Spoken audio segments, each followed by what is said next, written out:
My grandma invited us for a weekend stay, but my mom and sister refused. Now I'm inheriting the family business and they're begging for forgiveness. Hi, so I'm 17 female, and I'm currently living with my grandmother 70 female because of a really bad situation that I'm in with my mother 47 female and sister 19. My father recently passed away after a long battle with osteosarcoma, and 6 months ago, he succumbed to his disease. It wasn't anything unexpected. We had seen this coming, and we were prepared for it. Nevertheless, it still hurts. You don't ever feel okay about losing a parent. I don't think I ever will feel fine about it, but I'm dealing with it. The only consolation that I have is that he is in a better place now and is not suffering anymore, like he had been for the past 4 years. My mother was really upset about it for the first couple of weeks, but this time she's getting over it, and I'm happy for her. This is the same case with my sister, but I think I'm the one who is taking it the hardest. He was my favorite person in the world, and it still feels weird that he's not going to be around anymore. The past 6 months have been really upsetting for me in my personal life, but I have had to go on since I'm in my senior year of high school, and I've also started applying to colleges and stuff. So things are pretty stressful for me right now, and I don't have time to sit and grieve. I'll do it once I get into my choice, the one that my father had wanted me to go to. I'm working really hard for it, so I have my fingers crossed. Anyway, this is more about my grandmother, so I'll get to that now. For context, my father was very close to his mother, and I'm also pretty close to my grandma. However, that's not the case with my mom and my sister. My mother has never really gotten along well with my grandmother for reasons that I don't know, and my sister is pretty much a second version of my mother. So she does not get along with my grandma either, and doesn't seem to like her much. I have kept in touch with my grandma, but after the funeral, my mother did not bother to check up on my grandma. It was just me who seemed to care about her. I had believed that the tragedy would bring the family closer together, but that did not happen. My father's death pretty much gave my mother and my sister an excuse never to speak to my grandma again, and they cut her out of their lives. I don't know why they did that or why they did not like her because, as far as I was concerned, she had always been very nice to us and our family. She had always been nice to my mom and my sister as well, even though they never bothered to hide their disdain for her. Even when they would be visiting her house, they would act really weird and arrogant and make it awkward for everybody else as well.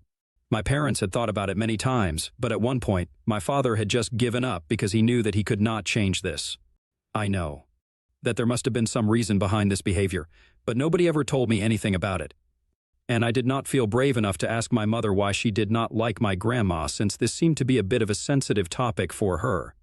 But my grandma to me is really nice, and I love her. She's also a really inspirational woman, and I'm proud to be her granddaughter. 6 months have passed since my father's death, and I have kept in touch with her, and I'm the only one who has, since my mother doesn't speak to her, neither does my sister. The rest of the family got really busy after a couple of weeks. Besides, she could not expect them to drop everything for her and be there for her emotions all the time either, since they were not our immediate family. But we had been there for each other, and I would visit her every weekend, up until a couple of weeks ago, since that's when my finals started. They got over last week, and coincidentally, my sister also came back home from college after her finals a couple of days after that. So since everybody was at home, my grandmother invited us all over to her place for a weekend stay, and I was in, obviously. I tried to convince my mother and my sister to give it a chance, but what they said to me really put me off, and I still haven't been able to get it out of my head because it was just so disgusting. I was trying to tell my mom that it would be fine and that we should try to spend some more time as a family since that's what my father would have wanted. And my mother got really annoyed and told me that if I wanted to have a relationship with my grandma, I was free to do so, but now that my father was gone, she had no incentive to still keep in touch with that old hag and was cutting her off on purpose. And my sister seemed to agree with that sentiment as well. I thought that it was really disrespectful and mean to say because my grandma had always been nice to the two of them. And it was they who had gone out of their way to be rude to her in her own home. Regardless of that, she would still invite them to every event, over and over again. I don't think she was asking for much. It was just one weekend, and they did not have much going on either. It wouldn't cost anything to give it a chance and just be nice, but that's what they had to say about it. So, as usual, I went alone to visit my grandmother, and she seemed kind of upset by the fact that my mother and sister had not bothered to show up, but I think she expected it. But something happened that I absolutely had not been expecting, and that was that she told me she had invited all three of us, and not just me, because she had an important thing to tell us. So, she told me that now that my father was gone, she had to think of somebody to take over the company. My father had been working from home when things got too bad and he got too sick to go out, but for the last couple of months, we had no idea how things were. going at the company because we were so busy getting worried about my father's health. We barely had any time to worry about any of that. We had just assumed that he had somebody taking care of things, and somebody was keeping it going when he was not around, and if not that, we knew that my grandmother would handle it, so we did not worry about that. It's a family business, and we mainly deal in electronics. We are retailers, and not manufacturers. My great-grandfather started it, and then it has been continued by my grandfather and then my father. But my sister is still in college, and I haven't even graduated from high school yet, so obviously neither of us could take over yet. The only person who was qualified to take over would be my mother. She works in a bank right now, but I think she would have done a good job here as well. However, since she hadn't even bothered to show up for that weekend stay at my grandmother's place, she had been disqualified anyway, and she wasn't even going to count my sister in since she was underage and, like I said, a miniature version of my mother.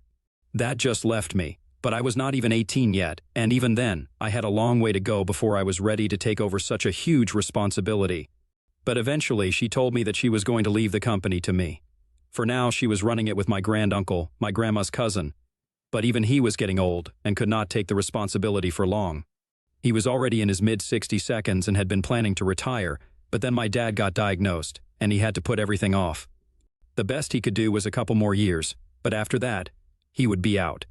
My grandmother desperately wanted to keep the business within the family, so she asked me if I would be willing to take on the opportunity. She told me that she knew I had been planning to go to business school anyway, since in the long run, I had been planning to take over the company after my father. I just hadn't expected him to go away so soon. That had never been part of the plan. But yes, I did want to run the company. So she asked me if I would be up for the challenge, and I didn't even have to think twice before I said yes. Then she told me that for the next couple of years she would take care of everything and would start grooming me to take over after I graduated. I won't even have to worry about my college tuition since my grandmother has promised me that she's going to take care of all of it. After I had accepted it, the first thing that she did was tell my granduncle that I was going to take over, and he just had to wait it out for a couple more years. But once I was done with business school, I would be taking over. They would supervise me for a couple of years, but once I had proved my mettle, I would be on my own. And I had faith in myself. I know that I can do this. I'm very confident about it, so I did not feel the need to hesitate or think twice about this decision. Now, I think where things went wrong was when I decided to call my mother up and tell her about this. I did not actually intend to gloat. I just wanted to let them know that they had made a mistake by rejecting my grandma and her invitation. I wanted them to know that their arrogance was taking them down. When I told my mom about it, she refused to believe me at first, but then I told her that I was serious. And then she started yelling at me and said that I had no right to gloat like this, and it was pretty petty of me to do so. I tried to tell her I was not trying to gloat. I was just trying to tell her that if she had been kinder, then this golden opportunity would have come to her instead. Or maybe to my sister, since she was also a finance major and would have had a job ready and waiting for her after she graduated. But now that seems unlikely since my grandma has made up her mind and is pretty upset about the way that she was snubbed when I had shown up alone at her house. My grandma had been pretty disappointed, and after we had our little discussion and I accepted her offer, she told me that now she had no incentive to keep in touch with my mother either. She told me that for so many years she had put up with her arrogant behavior purely out of love for my father, but after her son's death, my mother had not bothered to check up on her even once, not even as an obligation. That day was the limit and peak of her arrogance, so she did not feel the need to keep in touch or invite her over for anything ever again, and I could understand where she was coming from. I had seen the way that my mother and sister behaved around her, and if I was in her place, I don't think I would have been able to keep my calm for that long either. So I personally don't think that I did anything wrong by telling my mother that if she had been kinder, this opportunity could have been hers. But they had just cost themselves an opportunity to rise because of their terrible arrogance and attitude problems. I was supposed to go back 2 days after that once the weekend was over, but it's been 1 week and I'm still here. And that's because the day after my phone call to my mother, she and my sister showed up at my grandma's place with tears in their eyes, begging for forgiveness. I'm not even exaggerating right now, that's exactly how they showed up. We were both pretty surprised to see them here. And then my mother told my grandma that if she had known that this is the reason why she had been inviting them, she wouldn't have rejected the invitation. I can tell you that was really the wrong thing to say. She probably should have started off by apologizing for her behavior for the past couple of months and all her life since she has never behaved nicely with my grandma. But instead of apologizing, she made it very obvious to my grandma that the only reason she was here was not because she was genuinely and truly sorry about declining her invitation and behaving badly with her, but just because of the position and the family business that she so badly wanted to be a part of. It was disgustingly obvious what she was trying to do, and my grandma was not going to tolerate that BS. So she cut her off in the middle of her rant and told her that she could go home because she was genuinely just not interested in anything that my mother had to say. Since there was no apology, no explanation for her behavior, she had no interest in entertaining this kind of crap either. My grandma really let her have it and told her that she was acting pathetic, and it was not surprising to her either, since this is exactly the kind of behavior that she had expected from her. She told her that she had put up with her arrogant behavior for years on end just because of her son, and had even tried to give her a chance at redemption by inviting her that weekend because she knew that my father would have wanted it. But my mother had proven to her that she was not worthy of a second chance, and so she would go back home and cry in her house instead of wasting our time. And then she shut the door in her face. I was really proud of my grandmother, and I thought that she did the right thing by standing up for herself. Throughout their conversation, I had been standing in the room, but I did not intervene, not even when my mother had the door slammed in her face. The reason that I did not intervene was very simple. I did not think that there was anything wrong that was going on, so I did not feel the need to stand up for my mother. But after that, my mother and sister started blaming me for all of this and thinking that I should have stood up for them. We have been arguing about it back and forth for a couple of days now, and I haven't been able to go back home. Even though I need to bring a lot of things over from their place to mine, since now I have decided I'm going to continue living with my grandmother. But they think that I'm being unfair and selfish and just keep fighting with me. They believe that now that I know that my future is sorted out, I'm going to abandon them, and they think that I am showing my true colors now. It's so frustrating. I don't even know how to feel about any of this. AIT for not going back home to my mother and sister after my grandma told me that I was going to inherit the family business? Update 1.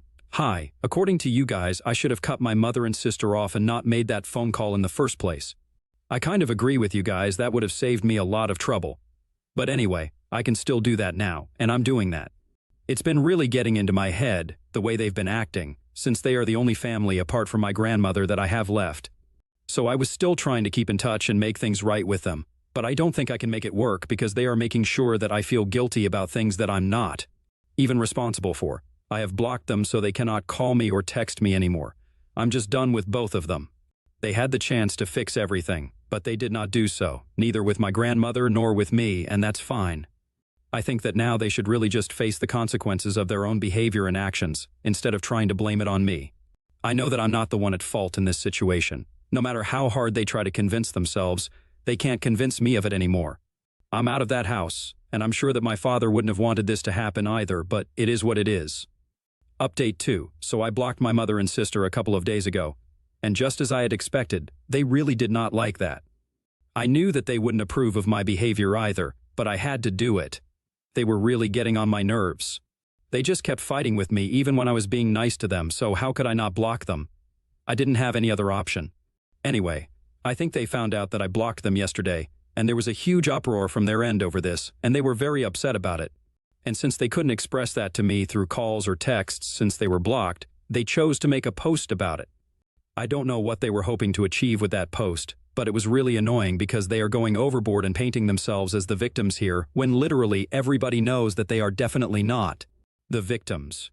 They even accused me of something that I couldn't even have imagined, even if I had wanted to do that to them. Because they did not have anything else to use against me, they had to just come up with a theory and run along with it, pretending that it was true. They posted the entire story of what had happened and how they came about to be blocked, but obviously, they painted me to be the villain and themselves to be the victims and put everything in such a way that people would consider me the bad guy. They accused me of keeping the purpose of my visit to my grandmother secret on purpose so that they would decline the invitation and lose this golden opportunity. They said that apparently I knew exactly why my grandmother had invited the three of us to her house, but I knew that they would not accept the invitation if I did not tell them why she had invited us. My mother did not have a good relationship with my grandma, and I used that to my advantage to hog this opportunity for myself and further ruin her relationship with her mother-in-law. All of that is a blatant lie, and I think the people reading this know the truth so far. I don't know what people are feeling about it because I haven't been able to read the comments on that post. I even know about that post because one of my relatives sent it to me and asked me what was going on. I don't know what I'm supposed to do now. I want to tell them to take it down, but for that, I will have to unblock them first. I haven't even talked to my grandma about it because she's already pretty upset after the passing of her son, and I don't want to create more trouble for her. So I've been dealing with all of this on my own for now. I don't want to make her even more sad and disturbed than she already is with these petty fights. Update 3. Hi, I spoke to a couple of my friends about this, and they said that I should confront my mom and my sister. So that's what I did. I unblocked them, and I asked them what that post was even for since I was not even trying to fight with them, but they kept spreading lies about me, and it was really getting on my nerves. My sister did not reply to me, but my mother got back to me, saying that she had to do this because she knew that there was at least some truth in what she was saying, and people needed to know how I really was as a person. Since I constantly pretended to be nice and sweet, but in reality that's not the truth, and I am as far from sweet as can be, as I stole a fortune from them. I really lost my cool at that point because her behavior was completely unreasonable, and I think she was the one who had major issues, not me. I really am as sweet as I behave, but she just keeps pushing me, and I'm not going to take that. So I told her, or rather yelled at her, and said that I had already lost a father, and I was not scared of losing another parent. I told her that she had screwed her life up with her bad attitude. She couldn't just blame it on me and pretend that that was the reality of the situation. She was the one who had always had issues with my grandma, and that's why she had rejected the invitation. I even jogged her memory and reminded her of the exact words that she had used, and told her that she was the one who had called my grandma an old hag, and had said that now that my father was gone, she did not want to keep in touch with her anymore. So I don't think any of this was my fault. I really didn't know why my grandma had invited the three of us for a weekend stay, but if I had known about the purpose of the visit, I would have told them about it so they could have had a fair chance. But honestly, I really am glad that they didn't get that opportunity at all because they don't deserve it. They have no respect for the people in their lives and take everything for granted, so I think this should be a good lesson for them. Even while I was telling her all of this, she kept trying to interrupt me and fight with me, and that was agitating me even more. So she kept saying things, and I kept yelling at her in return, and the situation only kept getting worse and worse. And I think at some point I must have gotten loud enough for my grandma to hear, so she came into my room to check out what was going on, and when she saw me arguing on the phone with my mom, she decided to grab the phone and hang up. And she told me not to waste my energy speaking to her, and then left the room, which I think was a good call because I was getting really upset, and it was completely unnecessary. I can't change her. I can't force her to see my point of view and consider it. She's just going to be the same narcissistic person who only cares about herself, and I can't do anything about it. It's pointless for me to waste my energy arguing with her, so now I'm just trying to calm down and deal with my emotions right now. Update 4. Okay, a lot of you were asking me exactly why my mother and my grandma don't get along, or rather why my mother doesn't like my grandma, and I honestly didn't know. I didn't have an answer to that, so I had been avoiding those questions. But today, I finally decided to find out because I think it's about time that I get to know about these things. They definitely do concern me, and I am part of the family. I deserve to know. I obviously couldn't ask my mother about it, not after the fight we had on the phone call today. So I decided to ask the only other person who would have an inkling as to why this was the case. So I approached my grandmother, and I asked her very straightforwardly why my mother didn't get along with her. She seemed a little taken aback by that question, probably because she hadn't seen it coming after so long. But she did not shy away from telling me the truth, and I finally have an answer to your questions now. So apparently, before my parents got married, my mother had been talking about quitting her job so she could be a stay-at-home wife. My grandmother had put her foot down and said that she was not going to allow that to happen because of a couple of reasons. The first one is the most practical reason, that my dad already had a full-time housekeeper working for him from before he had even started dating my mom, so there was no point in her staying at home and doing nothing. The second reason was that she knew that if my mother decided to stay at home for a while, she would just never end up going back to work. And that would mean that she would be relying on my dad's income for the rest of the duration of their marriage.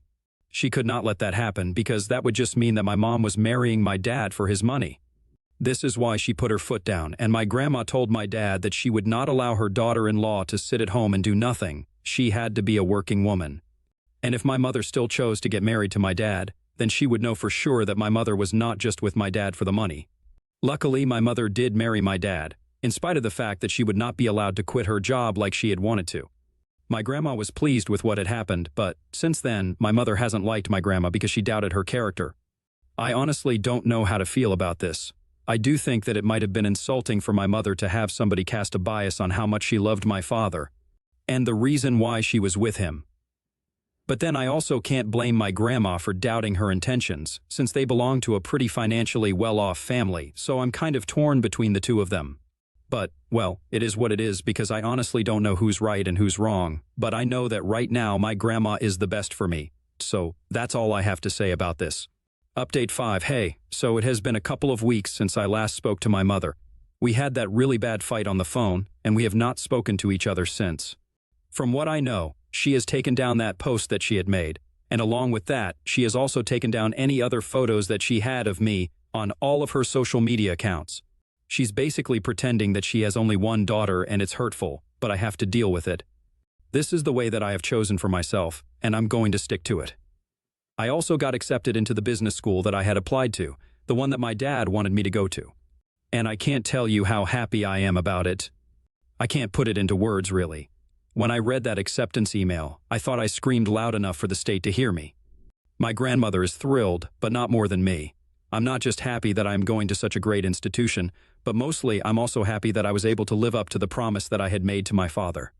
I've been studying really hard for the past couple of months, and it feels like all my hard work has paid off. And it will continue to pay off in the years when I take over my dad's business and do what he had meant for me to do.